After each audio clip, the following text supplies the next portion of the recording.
እግዚአብሔር አምላካችን ስም የተባረከ ይሁን። እግዚአብሔር መልካም ነው። አሜን። እንኳን ደህና መጣችሁ።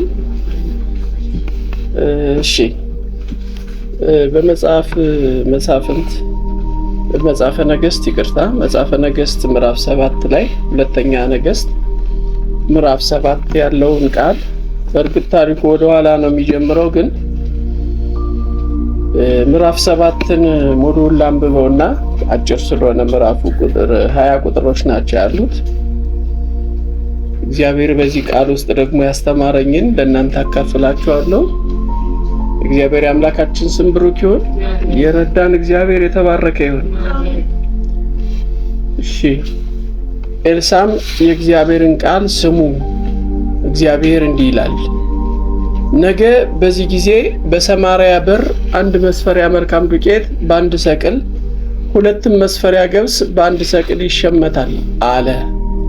ንጉሡም በእጁ ተደግፎ የነበረ አንድ አለቃ ለእግዚአብሔር ሰው መልሶ እነሆ እግዚአብሔር በሰማይ መስኮቶች ቢያደርግ ይህ ነገር ይሆናልን? አለው። እርሱም እነሆ በዓይኖችህ ታያለህ፣ ከዚያም አትቀምስም አለ። በበሩ መግቢያ 4 ለምጻም ሰዎች ነበሩ። እርስ በርሳቸውም እስክንሞት ድረስ በዚህ ለምን እንቀመጣለን? ወደ ከተማ እንገባ ዘንድ ብንወድድ ራብ በከተማ አለ፣ በዚያም እንሞታለን፣ በዚህም ብንቀመጥ እንሞታለን። እንግዲህ ኑ ወደ ሶርያውያን ሰፈር እንሽሽ፣ በሕይወት ቢያኖሩን እንኖራለን፣ ቢገድሉንም እንሞታለን ተባባሉ። ጨለምለም ባለ ጊዜ ወደ ሶርያውያን ሰፈር ይሄዱ ዘንድ ተነሱ። ወደ ሶርያውያንም ሰፈር መጀመሪያ ዳርቻ በመጡ ጊዜ እነሆ ማንም አልነበረም። እግዚአብሔር ለሶርያውያን የሰረገላና የፈረስ የብዙ ጭፍራ ድምፅ አሰምቶ ነበር። እርስ በርሳቸውም እነሆ የእስራኤል ንጉሥ የኬጢያውያንና የግብፃውያንን ነገሥት ቀጥሮ አምጥቶብናል ይባባሉ ነበር። ስለዚህም ተነስተው በጨለማ ሸሹ። ድንኳኖቻቸውንና ፈረሶቻቸውን፣ አህዮቻቸውንና ሰፈሩን እንዳለ ትተው ነፍሳቸውን ያድኑ ዘንድ ሸሹ። እነዚህም ለምጻሞች ወደ ሰፈሩ መጀመሪያ ዳርቻ በመጡ ጊዜ ወደ አንድ ድንኳን ገብተው በሉ ጠጡም። ከዚያም ወርቅና ብር ልብስም ወሰዱ። ሄደውም ሸሸጉት። ተመልሰውም ወደ ሌላ ድንኳን ገቡ። ከዚያም ደግሞ ወስደው ሸሸጉ። ከዚያም ወዲያ እርስ በርሳቸው መልካም አላደረግንም፣ ዛሬ የመልካም የምስራች ቀን ነው፣ እኛም ዝም ብለናል፣ እስኪነጋም ድረስ ብንቆይ በደለኞች እንሆናለን። ኑ እንሂድ፣ ለንጉሥ ቤተሰብ እንናገር ተባባሉ። መጥተውም ወደ ሶርያውያን ሰፈር መጣን። እነሆም ፈረሶችና አህዮች ታስረው ድንኳኖችም ተተክለው ነበር እንጂ ሰው አልነበረም፣ የሰውም ድምፅ አልነበረም ብለው ወደ ከተማይቱ ደጅ ጠባቂ ጮኹ። የደጁም ጠባቂዎች ጠሩ፣ ለንጉሡም ቤት ውስጥ አወሩ። ንጉሡም በሌሊት ተነስቶ ባሪያዎቹን ሶርያውያን ያደረጉብንን እነግራቸዋለሁ፣ እንደ ተራብን ያውቃሉ። ስለዚህ ከከተማይቱ በወጡ ጊዜ በሕይወታቸው እንይዛቸዋለን፣ ወደ ከተማም እንገባለን ብለው በሜዳ ይሸሸጉ ዘንድ ከሰፈር ወጥተዋል አላቸው። ከባሪያዎችም አንዱ መልሶ በከተማ ከቀሩት ፈረሶች 5 ይውሰዱ፣ እነሆ እንደቀሩት እንደ እስራኤል ወገን ሁሉ ናቸው፣ እነሆ እንዳለቁ እንደ እስራኤል ወገን ሁሉ ናቸው፣ እንስደድም እንይም አለ። ሁለትም ሰረገሎች ከፈረሶች ጋር ወሰዱ። ንጉሡም ሄዳችሁ እዩ ብሎ ከሶርያውያን ሰራዊት በኋላ ላከ። በኋላቸውም እስከ ዮርዳኖስ ድረስ ሄዱ። እነሆም ሶርያውያን ሲሸሹ የጣሉት ልብስና ዕቃ መንገዱን ሁሉ ሞልቶት ነበር። መልእክተኞችም ተመልሰው ለንጉሡ ነገሩት። ሕዝቡም ወጥቶ የሶርያውያን ሰፈር በዘበዘ። እንደ እግዚአብሔርም ቃል 1 መስፈሪያ መልካም ዱቄት በ1 ሰቅል፣ 2 መስፈሪያ ገብስ በ1 ሰቅል ተሸመተ። ልቀጥል አቁም፣ ይበቃል እዚህ ድረስ። ምንድን ነበረ ምዕራፍ 7 ቁጥር 1 ላይ የሚለው? ኤልሳም የእግዚአብሔርን ቃል ምን በሉ ስሙ። አሜን። ርዕሱ የእግዚአብሔርን ቃል ምን በሉ ስሙ። ብዙ ሰዎች ይሰማሉ። አሁን መስማት 2 አይነት ነው። ሰምቶ መቀበል አለ፣ ሰምቶ ኢግኖር ማድረግ አለ። አሁን ኤልሳ የእግዚአብሔርን ቃል ስሙ ብሎ እግዚአብሔር እንደዚህ ብሎኛል ብሎ ሲናገር የሰሙ ሰዎች አሉ። ልብ አድርጋችሁ ስሙ። ንጉሱ ሰምቷል። ንጉሱን ሲደግፍ የነበረው ደግሞ አንድ ሹም ደግሞ ሰምቷል። እና ተይዘውበት የነበረው በነገራችን ላይ ከተማዋ ተከባለች በሰራዊት ማን ሰማሪያ የምትባለው የእስራኤል ከተማ ተከባ ህዝቡ ከዛች ከተማ እንዳይወጣና እንዳይገባ እንደ አሁን ባህር ዳር ዙሪያዋን ቅጥር ቢኖራት ብላችሁ ያለ ቅጥር ይሰራሉ ለከተማቸው እንደዚህ አይደለም። እና አሁን በዚህ በመራይ መውጫ በር ይኖራል ማለት ነው። በአዴት መውጫም በር ይኖራል፣ በጎንደር መውጫም በር ይኖራል። ሌላ መውጫ የለም። በሩ ተከፍቶ የሚወጡ ቢገቡ ልክ እንደ ቤት ማለት ነው። ግን ተከበዋል። አሶራውያን ከቧቸዋል እስራኤሎችን ወይም የማንን ከተማ ሰማሪያ የምትባለዋን ከተማና በጣም ተርበዋል። ከመከበባቸው የተነሳ መውጣት መግባት ስለሌለ ራብ ወደኋላ ምዕራፍ 6 ስታነቡ የአህያ ጭንቅላት ይበሉ ነበር፣ ይሸጥ ነበር፣ በውድ ዋጋ ይሸጣል። አሁን አህያ ልንልኳችሁ የአህያው ጭንቅላት ራሱ በውድ ዋጋ ይጣላል። ለበሬ ጭንቅላተኛ ጋር ታርዶ ይጣላል። እሱ አህያ መበላቱ ሳይቀር ይኸውላችሁ በህጋቸው ርኩስ ነው አይደል? አሁን እሱ ሁሉ ህጉን ሁሉ ጥሰው እየበሉት ነው። የዶሮ ኩስ እየበሉ ነው። ያ ሁሉ አልፎ በውድ ዋጋ የሚሸጠው ነገር ስታዩ ወደኋላ ስታዩ ታሪኩን ስለምታውቁት ልጆቻቸው መጣ ራሳቸው የወለዷቸውን ህፃናቶችን በልተዋል፣ ቀቅለው በልተዋቸዋል ከረሃቡ ጽናት የተነሳ። ይሄ ባለበት ይሄ የሆነ ባለበት ኤልሳ ምን አለ? ነገ እንግዲህ ምን በሉ የእግዚአብሔርን ቃል ስሙ ብሎ እግዚአብሔር እንዲህ ይላል ብሎ ነገ ዛሬው ነው ሰኞ እንደማለት ነው። በዚህ በሰማሪያ በር አንድ መስፈሪያ መልካም ዱቄት በአንድ ሰቅል፣ 2 መስፈሪያ ገብስ በአንድ ሰቅል ምን ይባላል ይሸጣል የሚል መልእክት ሲያመጣ እግዚአብሔር አለ ብሎ ንጉሱ ዝም ነው ያለ። ብልጡ ማለት እዚህ ጋር ዝም አለ ጨንቆት። ንጉሱን ሲደግፍ የነበረው ግን የሰማይ መስኮት እንኳን ቢከፈታል ይሄ ሊሆን አይችልም። እግዚአብሔር የሰማይ መስኮት ከፍቶ እንደዚህ ቢዘረግፈው እንደዚህ ነው እንደዚህ ሊሆን አይችልም አለ። እና ኤልሳ ምንድን ነው የተናገረው? ታያለህ አለ። በዓይንህ ምን ትላለህ? ታያለህ። ከዚህ በረከት ግን ምን አትልም?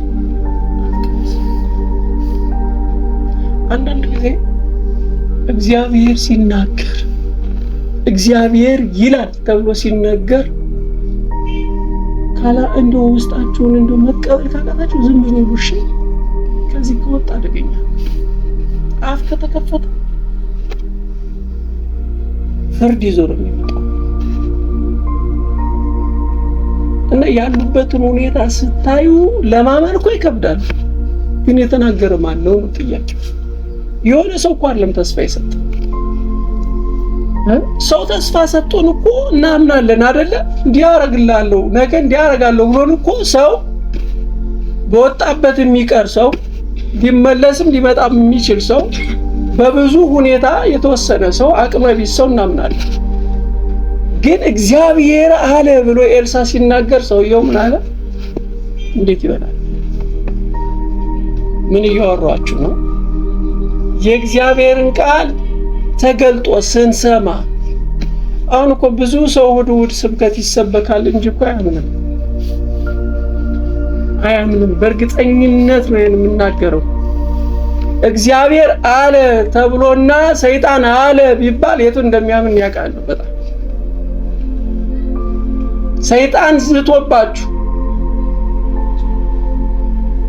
የተጨነቃችሁ የላችሁ፣ የፈራችሁ የላችሁ።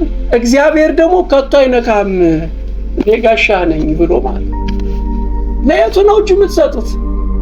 ጽፌ አውቃለሁ ሶሻል ሚዲያ ላይ እግዚአብሔርን ከሚያምነው ይልቅ ሰይጣንን የሚያምነው ሰው ይበዛል ብዬ ጻፍኩኝ። እውነት ነው ያለኝ ብዙ ሰው።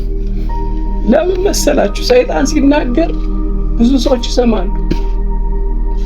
መስማታቸውንና መቀበላቸውን የምታውቁት ሪስፖንድ ሲያደርጉ ነው። የሚወስዱት አክሽን አለ ማለት ነው። አደርጋለሁ በጣም ሲጨነቁ፣ ሲፈሩ፣ ሲርበተበቱ ካገኛቸዋቸው እኮ እነዛ ሰዎች አምነዋል ማለት ነው። አሁን ማመን እኮ ለኛ ሌላ ስለሆነብን ያፍ ስለሚመስለን አክሽኑን አናየው አይደለ? ይሄ ሰውዬ ግን በአፉ ተናገረ፣ ከአክሽን ወጣ። በአፉ ምን አለ? እግዚአብሔር ተናገረ። ስሙ ብሎ አስጠንቅቆ ነው የተናገረው። እንግዲህ ምን በሉ? የእግዚአብሔርን ቃል ምን በሉ? ስሙ። እግዚአብሔር ሲናገር ስሙ።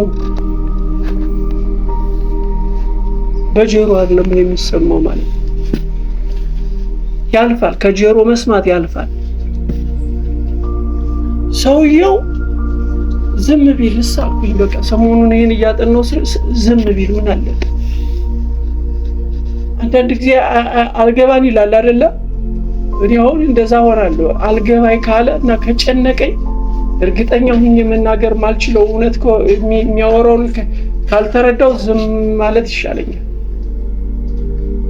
ነገ ላፍር እችላለሁ ተቃውሚ ብለፈልፍ። አንዳንድ ጊዜ ያላወቅነው ሁሉ ልክ ያልሆነ የሚመስለን ሰዎች አሉ። በጣም የሚቸገረው አሁን እኔ በዚህ ነው። በዚህ ብዙ ጴንጤ ያላወቀው በሙሉ የስተት ይመስላል። እሱ ያልገባው ስተት ይመስለናል።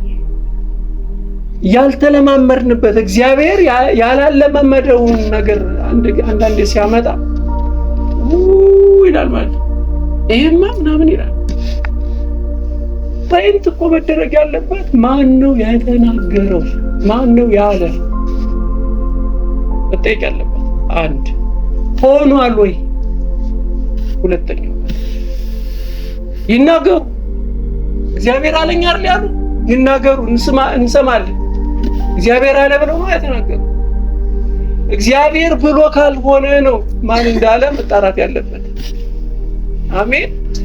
አሁን ብዙ ጊዜ ከልምምዳችን ከኖርንበት ይሄ ከካልቸሩ ምናምን ካለንበት ዲፕሬሽን ካለንበት ሲቹዌሽኑ የከበበን ኤንቫይሮመንት አለ። ከዛ ጫና አንወጣም። እኛ እግዚአብሔር እንዲህ አደርጋለሁ ሲል ዙሪያችን እናያለን፣ ሁኔታ እናያለን፣ እንዴት ይሆናል እንላለን። ይሄ ሰውዬ እንደዚህ አይነት ፈተና አይገጠመው።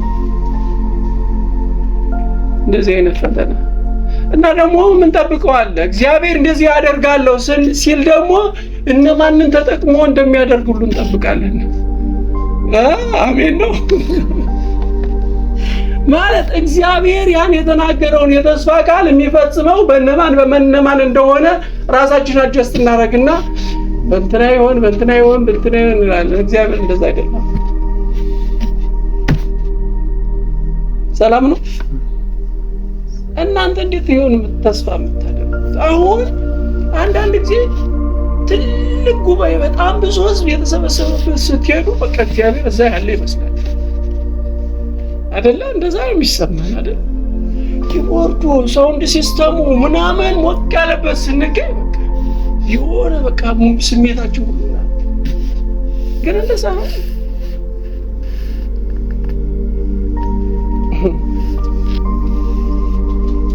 እግዚአብሔር አለኝ።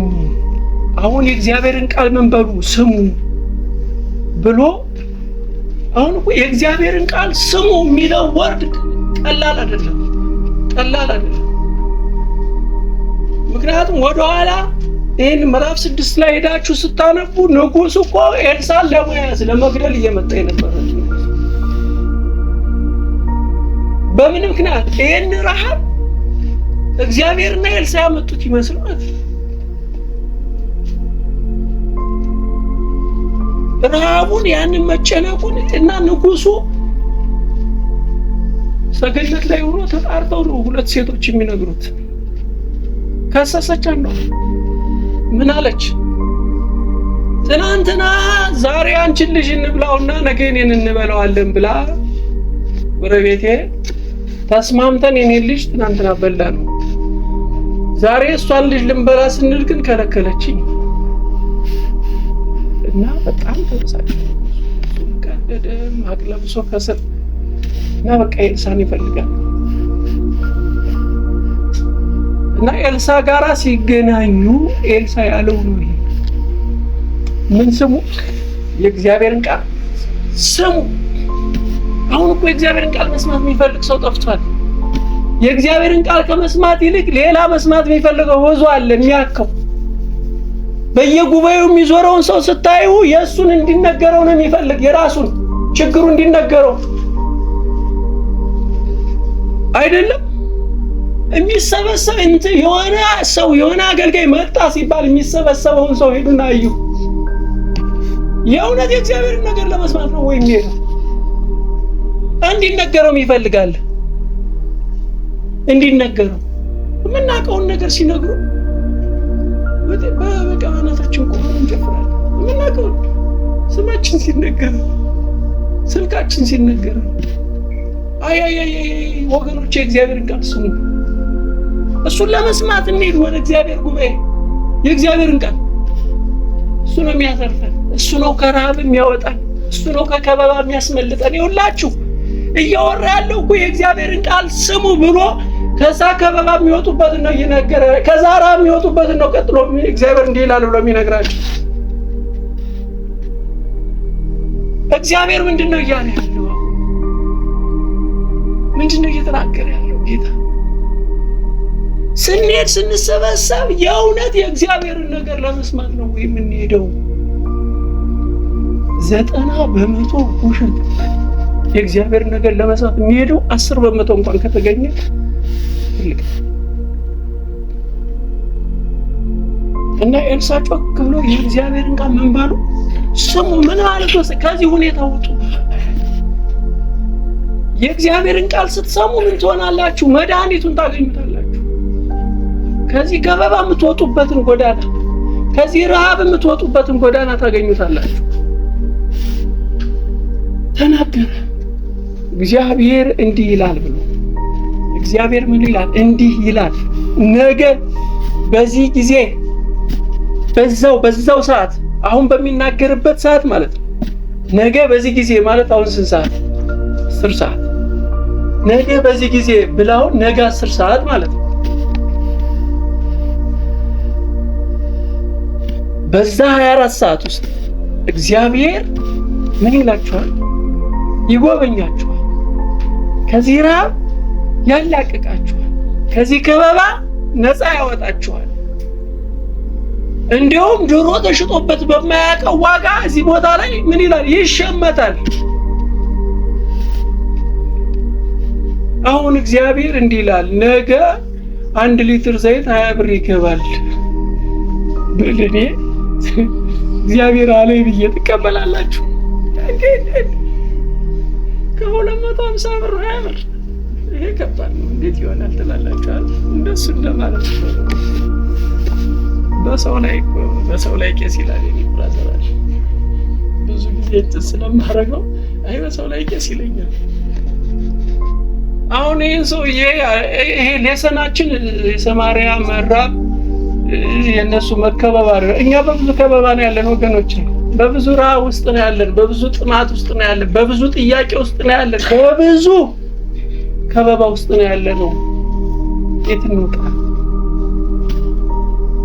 እንዴት እንውጣ ከዚህ ከበባ ስንል የመጀመሪያው ምን ሆኖ እናገኘዋለን? የእግዚአብሔርን ቃል ምን ማለት መስማት። እሱ ከብዙ ነገር ነው የሚገላግለን፣ የሚፈውሰን። ዛሬ ወደ እግዚአብሔር ቃል ልትመለሱ ሁሉ እየመከርኳችሁ። አሜን። ወደ እግዚአብሔር ቃል፣ ወደ ምንጩ፣ ወደ እግዚአብሔር እስትንፋስ። እሱ ከብዙ በባዘን ያተርፈናል ወገኖች። እኔ የተረፍኩበትን ነው የምነግራችሁ። በጣም ባዛኝ ምስኪን እያለቀስኩ ቸርች እሄድ ነበር። መንገድ ላይ አለቅስ ነበር። ወደ ቸርች እየሄድኩ ተስፋ ስለማጣ ወደ ቤተክርስቲያን እየሄድኩኝ ወደ ጉባኤ እየሄድኩ እያለቀስኩ የሄድኩበትን ቀን አስታውሳለሁ። ጌታ ሆይ እባክህ በመዝሙር ስንኝ እንኳን ሳትናገረኝ እንዳልመለስ ብለህ ሴርሞኒ ሄዳችሁ ሴርሞኒ በሴርሞኒ አሁን እንትን ሰዓት እየተባለ ሴርሞኒ። ከዛ ደግሞ በቃ የምታዩት ግብዝነት፣ የምታዩት ማስመሰል፣ የምታዩት ክፋት። እግዚአብሔርን ልናመልክ ሄደን፣ እግዚአብሔርን ልናከብር ሄደን፣ የእግዚአብሔርን ቃል ልንሰማ ሄደን ልባችን በሌላ ክፋት ተሞልቶ እንመለሳለን። የእግዚአብሔርን ቃል ልንሰማ ከሄድን የእግዚአብሔርን ቃል ነው ሰምተን እንመለሰው እና እኔ ከሰባኪው ይልቅ ወይ ሲዘምሩ የሆነች ስንኝ እኔን ነክታኝ በዛች ሪዝም ቆይቼ በዛ ተስማምቼ አመሰግናለሁ። ጌታዬ ብዙ ነው የተከበብንበት፣ ብዙ ነው የተያዝንበት ስራ፣ ብዙ ነው ወጥመዱ ያለው፣ ብዙ ነው የተራብነው። አይመስልም ግን ያለን ነው ምን መስል አስመሳዮችም ስለሆነ በጣም ተዋናያን ስለሆነን ያለን እናስመስላለን። የለንም፣ ብዙ የለም። የእግዚአብሔርን ቃል አይሰማም፣ ለመስማትም አይሄድም። እኔ በዚች ጉባኤ እንኳን እታዘባለሁ፣ ጠይቄ አውቃለሁ። ፕሮግራም በሌለቀን 2 ልጆች መጡ፣ ሴቶች እና ምሳ እየበላን ነው የመጡ። አብረን ምሳ በላን እናምና ትምህርት ነው ጸሎት ነው የምትፈልጉ አልኳቸው። ጸሎት አለ ለባለቤቱ አስረከብኳቸውና ጸልይላቸውና ሸኛቸው። ለመሰላቸው የነበር ጸሎት እኮ ስለማያስፈልግ አይደለም፣ በጣም ያስፈልጋል። ግን ፋውንዴሽኑ የእግዚአብሔር ቃል እዛ መሰረት ላይ ካልቆመ ጸሎት መሰረታቸው የእግዚአብሔር ቃል ካልሆነ ሲጸለይባቸው ውሎ ቢያድር እነዛ ሰዎች አይለወጡም። ለምን ካላችሁ የቆሙበት ግራውንድ የላቸውም፣ አየር ላይ ናቸው። ካቢ ጸሎት መዳፍ ላይ ሲላቀቁ መሬት ልምታገኛቸው ይወድቃሉ። ካቢ እየጸለየ ማንም ፕሮቴክቱ ነው አይቀጥልም። በዛ መንገድ ቃል የእግዚአብሔርን ቃል ሲማሩ ግን ራሳቸው መጸለይ እንዳለባቸው ጸጋን መካፈል እኮ ክፋት ኖሮታል። ይሁን እና ቢቆ አብረን ነው የምናገለግለው። አንድም ቀን የኔ አገልግሎት እሱን ገርብጦት አያውቅም፣ እኔን ደግሞ የእሱ ጸሎት ገርብጦት ያውቃል። አብረን ነው መሰለኝ አብሮ መሆን ይቻላል። ግን ፋውንዴሽናችን ምንድነው ካላችሁ መሰረታችን የእግዚአብሔር ቃል በቃሉ ላይ ቆመን ነው እንጸልየው፣ ምን ዘምረው፣ ምን ሰብከው። አሁን ዛሬ የእግዚአብሔርን ቃል መስማት በጣም ሩቅ እና ትዝ ይለኛል ሰው ውጭ ቁሞ የጸሎት ሰዓት ውጭ ነው፣ ግቢውም ሰፊ ነው፣ ይመቻል። 2 3 ቆመው ያወራል። ጸሎት የተለየ ፕሮግራም ተጀምሮ ልክ አሁን ያምልኮ ሰዓት ነው ብሎ ኪቦርዱ ሲል እንዳለ ስብስብ ብሎ ይገባል። ሁሉም ስብስብ ምን እየተደረገ ነው? አምልኮ። ጸሎት አምልኮ አይደለም? የእግዚአብሔር ቃል መስማት አምልኮ አይደለም? አሁን አምልኮ ለራሱ እንዴት ወስነው መዝሙር ብቻ እንዳደረጉት ተመልከቱ። ይኸውላችሁ እያንዳንዱ ለእግዚአብሔር የምታደርጉት በሙሉ እሱ ወርሽፕ። ወንበር ልትወለውሉ ትችላላችሁ፣ ምንም ልታደርጉ ትችላላችሁ። ልባችሁ ለጌታ ያደረጋችሁት እንደሆነ ከተረዳችሁ እሱን ወርሽፕ እያላችሁ አምልኮ እሱ። ከዛ ውጪ የደከመ ነበር እና ልክ መዝሙር ሰዓት ላይ ይሰበሰባሉ። ከተተወለ አንድ ሰው አታገኙ መጻፍ ብትወጡ የተሰማና ነገራት እንዳለ ጣራው እስኪነቀል ጀሯቸው ይላል። ከዛ ሰፈር ያሉ በሙሉ ሲራገሙ ሰምቻለሁ። እንደዚህ ይወጣው በጀርባ ሻይ ቤት ምናምኖች አሉ እና እየተዘመረ እነዚህ ይረግማሉ። እናንተን እግዚአብሔር አላጠፋም ይላሉ። ዘመንን እያመለኩ እግዚአብሔር ግን እነዛ ማንን ነው አጥፋቸው እያሉ የሚጠይቁ ወይ ጉድ! አንዳንዱ እኮ እኛ መለክን ብለን ሰው እያስመረርን ሰው ልጅ እኮ እያስጨነቅን ያለን አሳችሁ። በዙሪያችን ላሉ ሰዎች እንኳን አንጨነቅም፣ አናስብም። አሁን እነዚህ ሰዎች ለምንድን ነው እዛ ቸርች ስር ሆኖ ልካቸው ማይድን እየጠየቃሉ? አሁን ይገባናል ለምን እንዳልዳሩ እያወቅናቸው ምን ይተፈጥራቸው የታመመ ሰው ተሰፈር የሚተኛ ነው መስላችሁ ሁሉ ቸርች ተገ አሁን እኮ አዲስ አበባ ብትሄዱ ቤት የሚገዛ ሰው ከቸርችና ከመስጊድ ከኦርቶዶክስም ከፔንቴም ቸርች ከመስጊድም ሩቅ ያለ ነው የሚፈልገው ስለሚረብሻቸው ድምፁ ጭራሽ ድምፅ ማጉያ ከላይ ሁሉኮቹ ጤነኝነት የሚመስላችሁ ፉክክር እኮ ነው የምታዩት በዚህ ውስጥ የእግዚአብሔርን ቃል አለመስማት እኮ ነው የሚያሳያችሁ አለመስማት ዛሬ ግን የእግዚአብሔርን ቃል ምን ማለት ይሁንልን መስማት ይሁንልን እና ይሄ ሰው በጣም አሳዘነ ይህንን የእግዚአብሔርን ቃል ስሙ ብሎ ጮክ ብሎ የተናገረውን መስማት ባለመቻሉ በጆሮ ሰምቷል ግን አልተቀበለው እና አለመቀበሉን ራሱ እንደምናለ ዝም ይቻላል አይደል ያልን እንኳን እንቀበለው እንግዲህ እየነገነው እየሰማን እያስመሰልን እየተቀበልን እያስመሰልን እኮ ወጣን እኮ አሁን ይልክ ነው ያልኩ እንላለን ቤታችን ግን የሰው ያመለጠው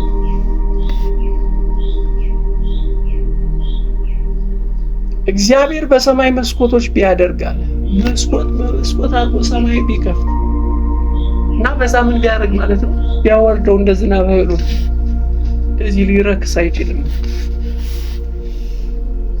በጣም የሚገርማችሁ ግን እግዚአብሔር ይናገር እንጂ ጉብኝቱ እንኳን ሳይቀር ካልጠበቅ ነው አቅጣጫ ይሆናል ካልገመት ነው ከናቅ ነው ሊሆን ይችላል አንዳንድ ጊዜ አውጥተን ከጣል ነው እዚህ ስፍራ ላይ በጣም የሚገርሙኝ 4 ለምጻም ሰዎች አሉ በር ላይ ከከተማ ምን በር ላይ የተጣሉ ለምጻም ስለሆኑ በህጉ መሰረት ለምጻም ደግሞ ከዛ ህዝብ ጋር ተቀላቅሎ መቆየት ስለማይችል አስወጥተው ከከተማ በር ላይ የጣሏቸው አሉ ረሃቡ እነሱንም እየገረፋቸው ነው በሽታው አለ በዛ ላይ ረሃብ አለ አሁን እነዚህ 4 ለምጻሞችም ይሄንን መፍትሄ እንደሚሆኑ እግዚአብሔር እነሱን እንደሚጠቀም ያውቁ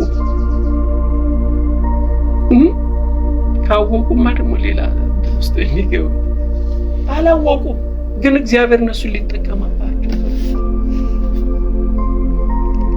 ለዛ ለተናገረው የትንቢት ቃል እግዚአብሔር ማንን ተጠቀመ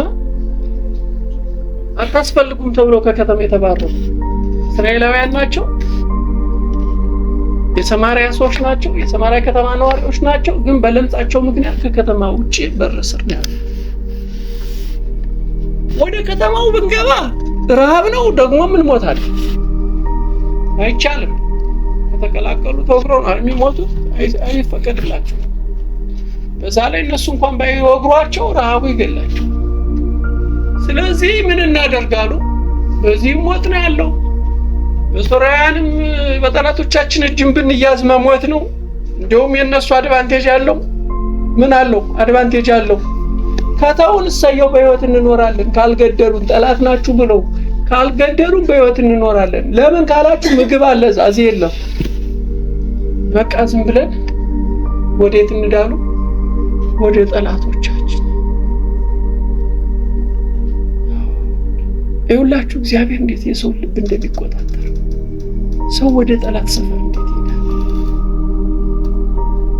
እና መሸት ሲል አይደለ ሳነበው ስለሰማችሁ መሸት ሲል ጉዞ ጀመሩ ይላል ወዴት ወደ ሶርያውያን ሰፈር እነዛ ደግሞ ድንኳናቸውን በቅርብ ርቀት ተክለው የዛችን ከተማ በር መከፈት የሚጠባበቁ ናቸው የማንን የእስራኤልን የሰማርያን ከተማ በሯን ዘግተዋል የተቀመጡት ከከፈቱ በቃ ሆ ብለው መጥተው ሊወርሷቸው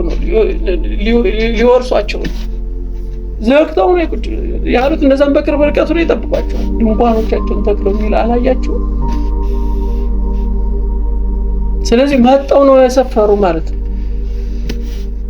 ሰፍረው እየጠበቁ ያሉ ያችን ከተማ ማንም እንዳይወጣ እንዳይገባ ንጉሱ ጨምሮ ግን እግዚአብሔር ይናገር እንጂ ከየትም ይምጣ መፍትሄው ይውላችሁ አሁን እናንተ እግዚአብሔር ይናገራችሁ አሜን በቃ ዘዋለ እናንተ መንገድ መስመር አታስመሩለት ለእግዚአብሔር ማን መስመር ያረጋችሁ ማን መንገድ ቀያስ ያረጋችሁ በዚህና ምን አገባችሁ አሁን ሰው የሚቸገረው እኮ በዚህ ነው። አንዳንዱ ሰው አሁን እግዚአብሔር ሲናገረው የሚቸገረው ለዚህ ነው። ቄስ መሆን አለበት ተናገረው ባራኪ ምን አገባችሁ? ለምን እስላም ያመጣም ተፈለገ? እግዚአብሔር ሊጎበኝ እንኳን አሜን። ይኸውላችሁ አሁን በጣም አእምሯችሁ እኮ ሰፊ እንድታደርጉ ስለምፈልግ እግዚአብሔር ይኸውላችሁ ይሄ ሁሉ ዙሪያ እንዳለ 360 ዲግሪ ዙሪያውን እግዚአብሔር መንገድ አለ። በሆነ በዚህ መስመር አትበሉ፣ በምስራቅ አትበሉ፣ በሰሜን አትበሉ፣ በደቡብ አይመጣም እግዚአብሔር ከፈለገ በምዕራብ አይመጣም። የምን ምስራቅ ሰሜን ማለት ነው ስለሚባል ነው እንደዛ የምላችሁ። ምክንያት አለ። ምን እያወራው ነው? በዚህ በኩል አይባልም። እግዚአብሔር ሊጎበኝ ሲፈልግ፣ እግዚአብሔር ነገራችን ሊያስተካክል ሲፈልግ በየትኛውም አቅጣጫ ይምጣ። አሜን። በማንኛውም ሰው ይጠቀም እንጂ የምን ሰው መምረጥ ነው? እኛ እኮ እንመርጣለን አይደለ? እንመርጣለን። ፓስተር ይጠቀም። እግዚአብሔር ደግሞ በጣም ይገርማል። ከልብ ጋር እንጂ ከሆነ ነገር ጋር ከፖዚሽን ጋር የሚሰራ አይደለም። አታስታውሱ እንደ ዳዊትን አባታቸው ሊቀባ ሄዶ ሳሙኤል ያሰለፈው ስንቶች እነማንን ነው? ኤልያብን፣ ቁመተ ረጃጅሞችን፣ በቃ በጣም ጥሮች። ዳዊት ግን እረኛው ከሰው ከቤተሰብ እንኳን እንደ ልጅ እንኳን ሳይቆጠር በረኝነት ያለ ያልተጠራ ሰው። እግዚአብሔር ደግሞ ዳዊትን ፈለገ። አይገርማችሁም? አትጠብቁም።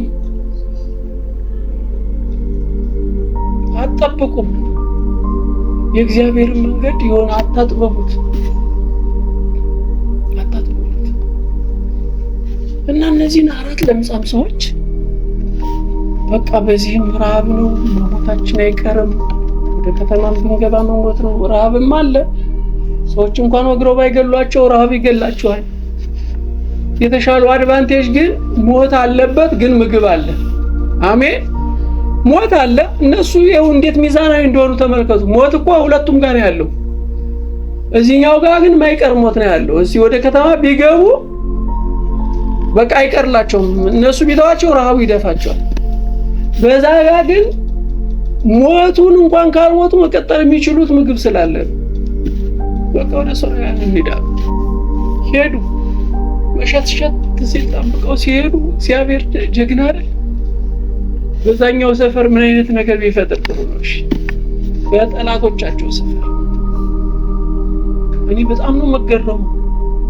በጆሮዎቻቸው ላይ ገጠም የፈረስ ኮቴ፣ የሰረገላ የብዙ ሰራዊት ኮቴ ገጠመባቸው በሶርያን ጆሮ ላይ። ያሰማቸዋል ድምፅ ከየት እንዳመጣው እንጃ።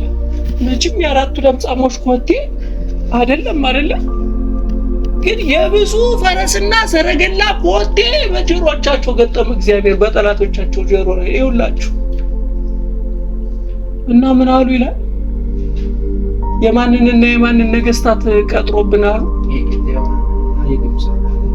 ነገስታት ይውላችሁ የሁለት ሀገር ነገስታት ጋር ውል ተፈራርሞ ሰራዊት አምጥቶብናል አሉ። ማን? የእስራኤል ንጉስ አለቀልናል። እየተጣደፉ ንብረታቸውን እንኳን ሳይሸክፉ ድንኳኖቻቸውን ለቀው ሄደዋል። እግዚአብሔር እኮ ተዋጊ ያስፈልጋል። ለጆሮ እኮ ለጠላቶቻችን እኮ በጆሮአቸው ዝም ብሎ የሆነ ድምፅ ማሰማት በቂው ነው። አረ እግዚአብሔር ቀላል አምላክ አይደለም። እናንተ የምናመልከው አምላክ ዝም ብሎ አምላክ አይደለም። ሳይዋጉ የሚያስማርክ አምላክ እኮ ነው ያለው። ያለ ውጊያ ያለ ጦርነት ይኸውላችሁ ይሄኛውን የእስራኤልን ንጉስ ደግሞ ስንፍና አሳያቸዋል። ያልተጻፈ እኮ የሚያነቡ ብዙ ሰዎች ያልተባለውን እግዚአብሔር ብሏል፣ እነሱ ሌላ ነው የሚያነቡት። የሌለ ማለት እና እነዚህ ለምጻሞች ወደዛ ድንኳን ሲገቡ ማንም የለም። መጀመሪያ መችስ ረሃብ አይደል ወሰዳቸው። አንዱ ድንኳን ገብተው በቃ ጥግብ ብለው በልተው ከዛ ንብረት መሸከፍ ጀመሩ። ወርቅ ብር ምናምን ሰበሰቡ፣ ወስደው ደበቁ ይላል። ሁለተኛ ሄዱ፣ አሁንም አመጡ። ሶስተኛው ላይ ግን ተወቀሱ። ለምን ካላችሁ እዛ ጋር ወገን እየተራበ ህዝብ ከተማ ተዘግቶበት ተቆልፎበት እየተራበ ነው። የራሳቸውን ልጆች እየበሉ ነው ቀቅለው። በቃ የሆነ ብቻ የሚመስል ነገር ይሁን እንጂ በቃ እዛ ጋር የለም። የደረቁ ሰው እንደሆነ ይበላው እኔ ያልገባኛል። አስቢው የደረቁስ እንዴት ነው የሚገኘው? አሁን እኮ አግኝቶ መብላት ሌላ ጉዳይ፣ ይሸጣል በውድ። እንዴት እንደምትሆናችሁት እናንተ ምን ይጭ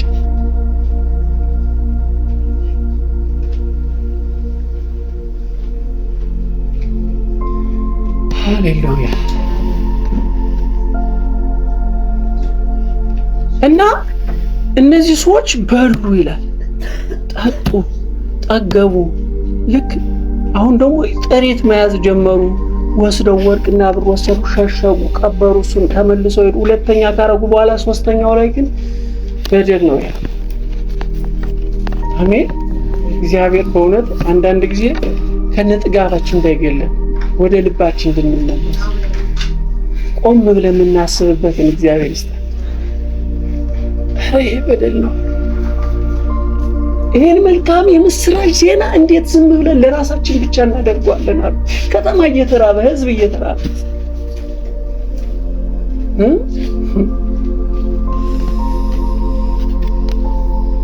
መልካም አላደረግንም። ዛሬ የመልካም ምስራች ቀን ነው። እኛም ዝም ብለናል። እስኪነጋብ ድረስ ብንቆይ በደለኞች እንሆናለን። ኑ እንሂድ፣ ለንጉሥ ቤተሰብ እንናገር። ይኸውላችሁ አሁን እስኪነጋ መቆየት ነው የሚለውን አሁን መጀመሪያውን እግዚአብሔር ቃል ጋር ወሰዱት። መጀመሪያ ያነበብኩት ነገ ብሎ እግዚአብሔር ተናግሯል። አያችሁ፣ እነዚህን ሰዎች እንደዚህ በደለኝነት እንዲሰማቸው የሚያደርጋቸው እስኪነጋ እንዳይቆዩ የሚያደርጋቸው እግዚአብሔር ለቃሉ ታማኝ ስለሆነ ነው።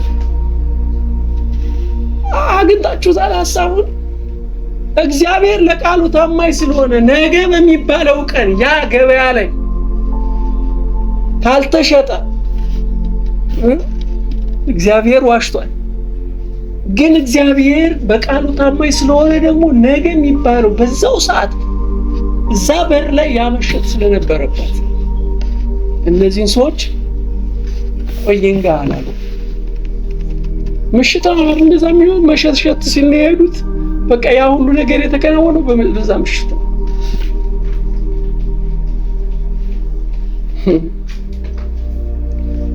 እና ንጉሱ በጣም ያስደነቀኝ እና በቃ እነዚህ ሰዎች ዝም ማለት አልቻሉም። መግባት አይችሉም። ቅድም እንዳልኳችሁ ለምጻሞች ናቸው። ጮክ ብለው ተጣሩ ነው። ለምን? ለከተማዋ በር ጠባቂ ቅጥሩ ላይ ላለ ሰው። አያችሁ፣ ይሄንን መልካም የምስራች እንኳን ይዘው እንዲገቡ አይፈቀድላቸው። ለምጻሞች ናቸው። እና እነዚህ ሰዎች መግባት አልቻሉም። ግን አንድ ነገር ማድረግ ይችላሉ። ጮክ ብለው መጣራት፣ መናገር ጀመሩ ማለት ነው።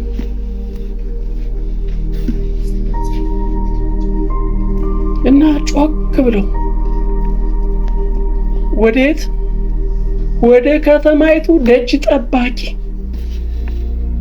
ጮሁ ይላል። ምን አሉ? ጮሁ ነገሩት። የሆነውን በሶርያውያን ሰፈር ያደረጉትን ይሆን። ማንም የለም፣ ጥለው ሄደዋል ድንኳኖቻቸውን። ከዛ በኋላ ለንጉሥ ቤት ተወራ። ንጉሱ ሰማ። ንጉሱ ሲሰማ ያለው በጣም የሚገርም። ንጉሱም በሌሊት ተነስቶ ባሪያዎቹን ሶርያውያን ያደረጉብንን ነግራቸዋለሁ፣ እንደተራብን ያውቃሉ። ስለዚህ እንደተራብን ስለሚያውቁ ከከተማይቱ በወጡ ጊዜ በሕይወታቸውን ይዛቸዋለን ብለው ይውላችሁ ወደ ከተማ እንገባለን ብለው በሜዳ ይሸሸጉ ዘንድ ከሰፈሩ ወጥተዋል አላቸው። አይገርማችሁ? ያልተጻፈ እግዚአብሔር ያላል። አሁን ሰው የትኛውን የሚሰማ ይመስላችኋል? የኤልሳዕ ወይስ እግዚአብሔር አለ ብሎ የተናገራቸውን ሳይሆን ይሄን በጣም የብዙ ሰው ችግር ነው። ይኸውላችሁ ይሄ ያጋንንት ነው። ባይዘው ንግግሩ ያጋንንት ነው። እግዚአብሔር ከዛ እስራት ሊፈታቸው ያመጣውን ጉብኝት እንዴት አድርጎ ምን ሰምቶ እንዴት መረጃውን ከየት አመጣው? አያችሁ፣ አንዳንድ ጊዜ እግዚአብሔር አድርጉ እያላችሁ ምክንያት ይነግራችኋል ሰይጣን አይደለ? ይላችኋል፣ ጎደሏችሁን ይነግራችኋል። ምን እያወሯችሁ መሰላችሁ? ጎደሏችሁን ያሳያችሁ እና ሰበብ ታመጣላችሁ። ቀዳዳችሁን ያሳያችሁ።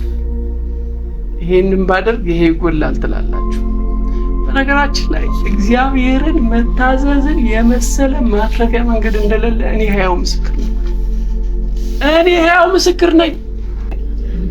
ምን እያወራችሁ ነው? እግዚአብሔር አድርጉ ብሏችሁ ሰይጣን ደግሞ ቀዳዳ ያሳያችሁ። እግዚአብሔር ሊጎበኛችሁ መጥቶ መንገዱን እያሳያችሁ ሰይጣን ደግሞ ኔጌቲቭ ነገር በዛ መንገድ ይነግራችኋል። ንጉሱ አሁን እግዚአብሔር ተጎብኝቷቸዋል። እስራኤልን እግዚአብሔር ጎብኝቷል። ከዛ ከበባ ከዛ ምን ረሃብ ሊታደጋቸው። ንጉሱን ግን ምን ብሎታል ደግሞ ሰይጣን በጆሮ? ሴራ ነው አሲረውብሃል፣ ስራን አሲረውብሃል። አውቀው ነው ከዛ ከድንኳናቸው ወጥተው ተሸሽገው ነው። እናንተ የሌሉ መስሏችሁ ስትወጡ ከተማችሁ ምን ሊወሯችሁ ነው ብሎ ብሎ በሌሊት ቀስቅሱ ለባሪያዎቹ ያማል ይነግራቸው። ደግሞ እርግጠኛው ነው የሚናገር መሰለኝም እኮ አንድ ነገር መሰለኝ ከሆነ ሌላው መሰለኙ ስለሚያወር ላይሆንስ ቢችል ብሎ መልስ ይሰጣናል። አንድ ደፋር እዚህ ጋር ታገኛላችሁ። አንድ ደፋር ሰው ከባሪያዎችም አንዱ መልሶ ይላል ለምን ቸክ አላደረገም? አይጥሩ ነው እንደዚህ። አሁን ብዙ ሰው በሩቅ አለ በቃ ሳማ በቃ ይሄ እነሱ ገነት ይሉ ምናምን ይላል። እዚህ ራሱ እስኪ እንያቸው እዚህ ቤት ታስሮ የተነገረው አለ እንዴ ወንጌል አዝራምን ሰብኮ ሰው አለ እንዴ? እና በሩቅ ማለት ይዞ አልሄድም አላየም፣ ግን እርግጠኛ ሆኖ ሲያወራ ግን ከባሪያዎቹ አንዱ ግን እንዴ ቆይ ለምን ቸካና በቃ የሆነ ሰው መስዋዕት ይሁን ሄዶ እንደዛ እኮ ነው። የሆነ ሰው ዋጋ ይክፈል። ብዙ ብቶብናል እኮ አለ። ብዙ ወገኖች እኮ አልቀዋል። በዚህ ረሃብ ምክንያት እየሞቱ ነው። አሁንም እየሞቱ ነው። እየቀጠለ ነው ሞቱ። እዚህም መሞት ነው። ከዛ ሄደውስ ማይሞቱ ካስፈለገ የተወሰነ ሰው እንላካለን። ፈረሶችም እየሞቱ ነው። ሰውም እየሞተ ነው። ስለዚህ ቼክ አድርገው እንሞክረው። ንጉሱ እርግጠኛ ሆኖ የተናገረውን ይሄኛው ሰውዬ ግን ለምን እንደሆነ አይገባኝም። እግዚአብሔርም ይሆናል አይ ቼክ እናድርግ። ምን እንላክ? የሚያጣራ አጣሪ ኮሚቴ ወደኛ የሚልኩልን ደስ ይላል። አጣሪ ኮሚቴ እና በከተማ ከቀሩት ፈረሶች 5 ይውሰዱ። እነሆ እንደቀሩት እንደ እስራኤል ወገን ሁሉ ናቸው። ሞተው የቀሩ አሉ። በዚህም ብንቆይ መሞት ነው። ስለዚህ በቃ እንላክ። በከተማ ከቀሩት 5 ፈረሶች 5 ይውሰዱ። እነሆ እንደቀሩት እንደ እስራኤል ወገን ሁሉ ናቸው። እነሆ እንዳለቁ እንደ እስራኤል ወገን ሁሉ ናቸው። አልቀዋል ብዙ እስራኤላውያን በዚህ ረሃብ ምክንያት በር ተዘግቶባቸው።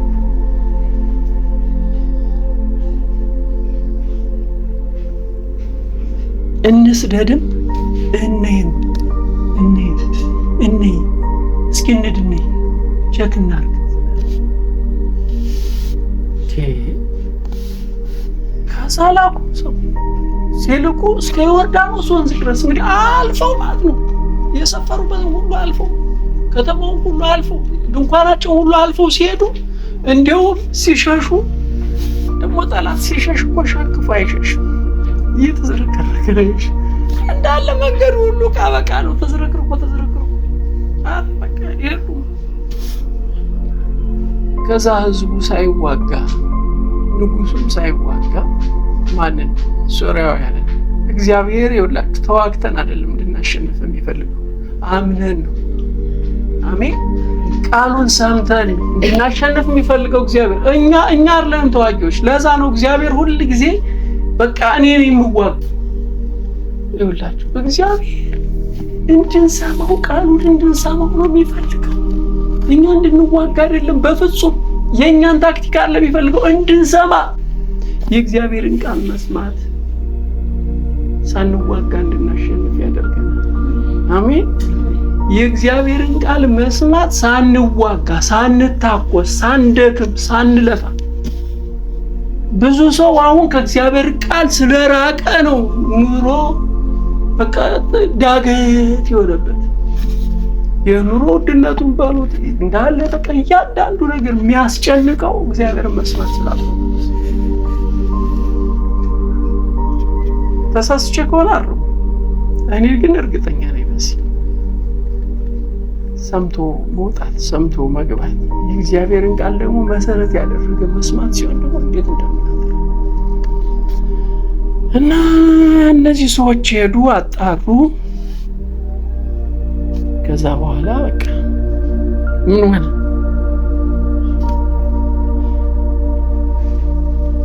በኋላቸው እስከ ዮርዳኖስ ድረስ ሄዱ። እነሆም ሶርያውያን ሲሸሹ የጣሉት ልብስና ዕቃ መንገዱን ሁሉ ሞልቶት ነበር። መልእክተኞችም ተመልሰው ወደ ንጉሡ ምን አሉት? ነገሩት። ኧረ እውነት ነው፣ ጥለው ሸሽተዋል። ጥለው ሄደዋል። መንገዱ ሁሉ እንዳለ ዕቃ በቃ ሆኗል። እያዝረከረኩት ነው። ምንድን ነው ያባረራቸው?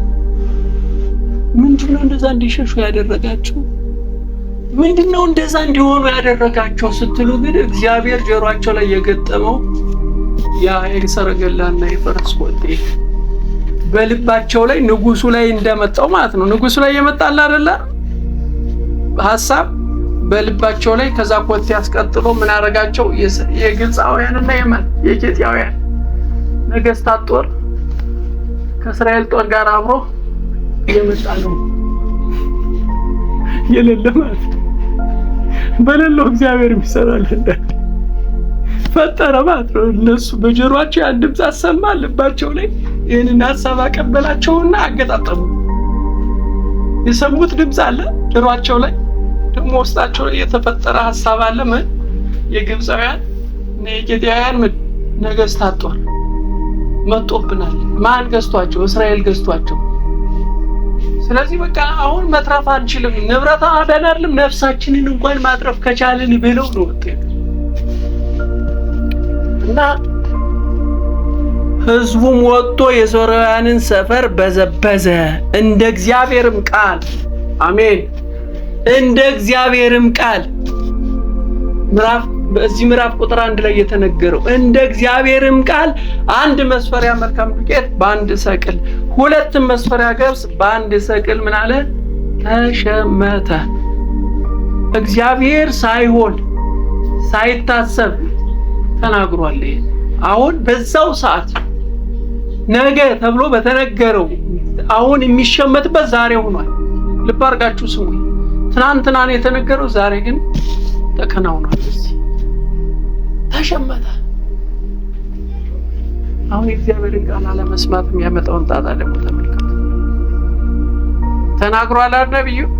ይህንን ቃል በእግዚአብሔር ቃል በተዘባበተው ሰውዬ ላይ እኮ መልእክት ትንቢት ተናግሮበታል። ታያለህ እንጂ ምን አትልም አትቀምስም ብሎት እና የሆነበትን ስታዩ በጣም የሚያሳዝን። ንጉሱም ያን እጁን ይደግፈው የነበረውን አለቃ በሩን ይጠብቅ ዘንድ አቆመው። አይገርማችሁም? ንጉሱን ደግሞ ተጠቀመበት። እግዚአብሔር ለምኑ? ለፍርዱ። እግዚአብሔር ለተናገረው ቃል፣ ነብዩ ለተናገረው የትንቢት ቃል እንዲፈጸም ስለሚፈልግ በሩ ላይ አቆመው። እዛ ጋ ነዋ። አንዳንድ ጊዜ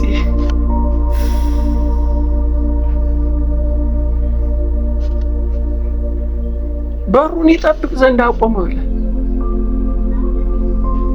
ሕዝቡም በበሩ ረግጠው ንጉሱም ወደ እርሱ በወረደ ጊዜ የእግዚአብሔር ሰው እንደተናገረው ሞተ።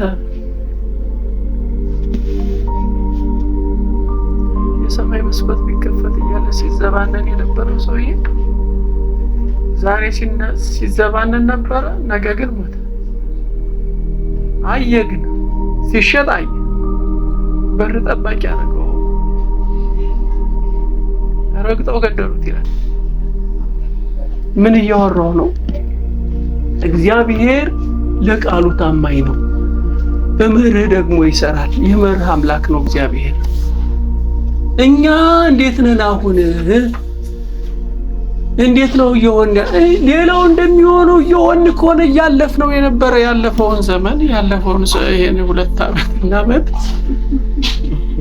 በጣም አልገባንም። እግዚአብሔር ራሱ ከምሬ ነው። ሌላው እንደሆነው ከሆነ እየሆነ የነበረው እና ያሳለፍነው ከስረናል። በእውነት ተናገረ እግዚአብሔር። እንግዲህ የእግዚአብሔርን ቃል ስሙ አለ ኤልሳ። ነገ ብሎ እግዚአብሔር እንዲህ ይላል ብሎ ሲናገር አሜን ነው ማለት እንጂ የምን አቃቂር ሰማይ ቢከፈት ይዘጋ ምን አገባው? ከምድርስ የማያወጣው ካስፈለገ ምን አስፈለገ? መከራከር ነው። ከባድ ነው ግን ይሁን። አሜን እግዚአብሔር ይችላል ነው ማለት የነበረበት። ከዛ ደግሞ ሸሽቱ ተብሎ ደግሞ ሲነገረው ንጉሱ ተመልከቱ ሴራቸውን አለ። ሊያጠምዱ ነው አለ። እኛ እኮ እንደዚህ ነው የምንሆነው እኮ አሁን መስሏችሁ ነው እኮ እነዛ ጋር ሆናችሁ ስለምትሰሙ እኔ ወደኛ እንድትመጡ ስለምፈልግ ሰኞ ሊዘጋ ነው የሚል ወሬ ያለ አሁን ነገር አልሰማችሁ? አልሰማችሁ? ሰምታችሁ? እና አዲስ ዛሬ የሚዘጋ ማለት ተዘጋና እና እንዴት ናችሁ እናንተ ግን?